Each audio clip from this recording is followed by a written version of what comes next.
TV O Repórter, a TV web da sua cidade. Nobres vereadores, cidadãos de Fazenda Rio Grande, boa noite. Eu quero aproveitar e começar convidando, quem quiser participar, segunda-feira que vem, dia 15, na Assembleia Legislativa, vai ter uma audiência pela integração do transporte coletivo de Curitiba e região metropolitana. Então, vai ser às 9h30 da manhã, segunda-feira, dia 15 de abril, no plenarinho da Assembleia Legislativa. Então, todos são convidados. É um momento de discutir essa questão, levantar o que precisa ser feito para manter a integração, né, para que a Fazenda Rio Grande não seja prejudicada.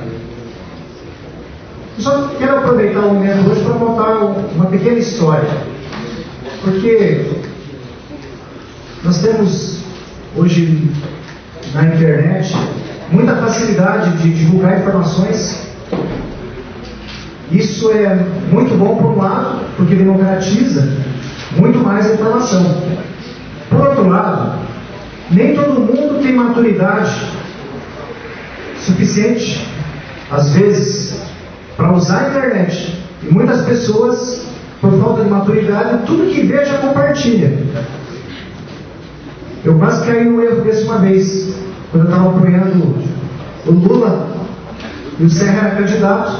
Eu recebi um vídeo dizendo que o Serra era a favor do aborto. Eu pensei, puxa vida, agora eu tenho que compartilhar, porque agora o povo não vai votar no Serra, sabendo que ele é contra o aborto. Mas aí, antes de clicar, eu pensei um pouquinho mais. Será que é verdade? Pessoal, nós não podemos, né?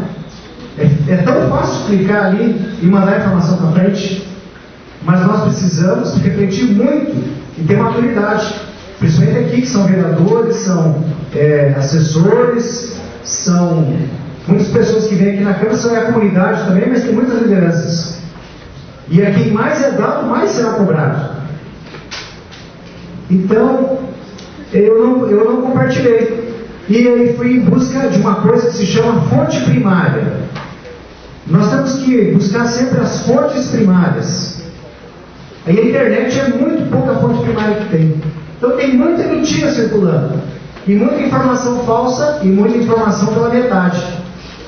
Precisamos ter muita responsabilidade. Agora, quando você busca a fonte primária, você vai buscar a verdade. E aí eu descobri que o vídeo que me mandaram do Serra tinha um corte na palavra dele. E eu tive acesso então ao vídeo completo, onde o Serra, no contexto, ficava claro que ele era contra o aborto e não a favor. Agora imagine se eu então tivesse compartilhado aquele vídeo.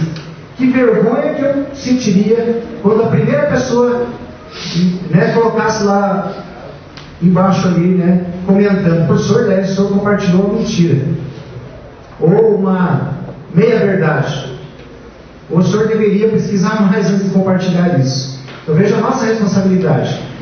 Existe uma história muito interessante, que eu estou falando isso porque a gente já tem visto na internet algumas coisas, e temos visto algumas pessoas com vontade de compartilhar outras coisas. Então eu estou falando isso para pensar muito bem antes de compartilhar. Existe uma história de uma pessoa que fez algo assim e se arrependeu, compartilhou uma inverdade, uma fofoca, e se arrependeu, e aquilo fez muito mal para a pessoa. Ela prejudicou muito uma pessoa e foi lá pedir perdão. Foi pedir perdão, acho que para o padre ou para o pastor, não sei bem a história, tem várias versões. E o padre, o pastor, falou para ela o seguinte: tudo bem, né, Deus perdoa, porque graças a Deus perdoa tudo, mas você tem que fazer uma penitência. Você vai subir ali no alto, né, do prédio, vai pegar um travesseiro de pena e vai esfaquear aquele travesseiro de pena no vento. Depois você me contar o que aconteceu. Aí a pessoa não entendeu muito bem, mas, né, não quis questionar a autoridade, foi lá, subiu no prédio, esfaqueou o travesseiro de pena no vento e voltou a contar. Então o pastor, o padre, depende da versão, perguntou para ela: o que aconteceu? Quando eu esfaqueei o travesseiro, foi pena para tudo quanto é lado. Pena para tudo quanto é lado. E como é que você faz para recolher essas penas agora? Só concluindo. Depois que a gente fala e coloca na internet ou divulga para a população, e se tiver errado, como é que faz para recolher tudo? Então nós temos que pensar muito bem. Boa noite. TV O Repórter, a TV web da sua cidade.